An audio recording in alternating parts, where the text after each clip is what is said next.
Et dans ce contexte, les professionnels du tourisme tirent le signal d'alarme. En Bretagne, par exemple, les pertes sont estimées à environ 800 millions d'euros entre mi-mars et mi-mai.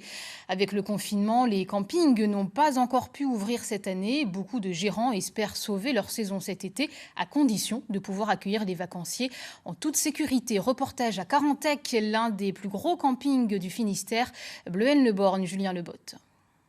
Voilà la piscine. On l'avait remplie et puis du coup on l'a revidée en fait puisque du coup l'ouverture était décalée. Stéphanie Pinson aurait dû ouvrir les portes de son camping le 3 avril dernier. Avec une météo favorable, la saison s'annonçait bien. Mais les transats, les aires de jeu et les tables du restaurant resteront encore vides ces prochaines semaines. Le chiffre d'affaires est à zéro. On a activé tout ce qui était possible actuellement pour notre entreprise, donc c'est-à-dire premièrement le chômage partiel, report de charges, report d'échéance de prêt. On a fait également des demandes de prêts garantis par l'État.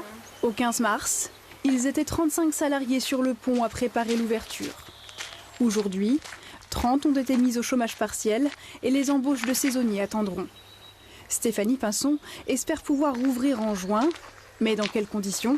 Les professionnels du secteur étudient en ce moment les dispositifs pour assurer la sécurité des vacanciers.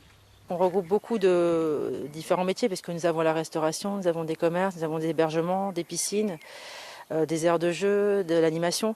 Donc on a énormément de problématiques à gérer.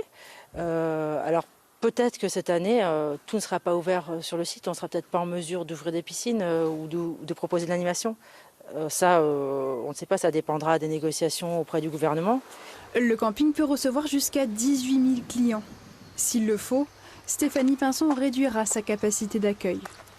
Le but est d'ouvrir au moins en juillet et en août, le moment faste de la saison, et d'attirer une clientèle locale, car ici, en temps normal, 70% des vacanciers viennent de l'étranger.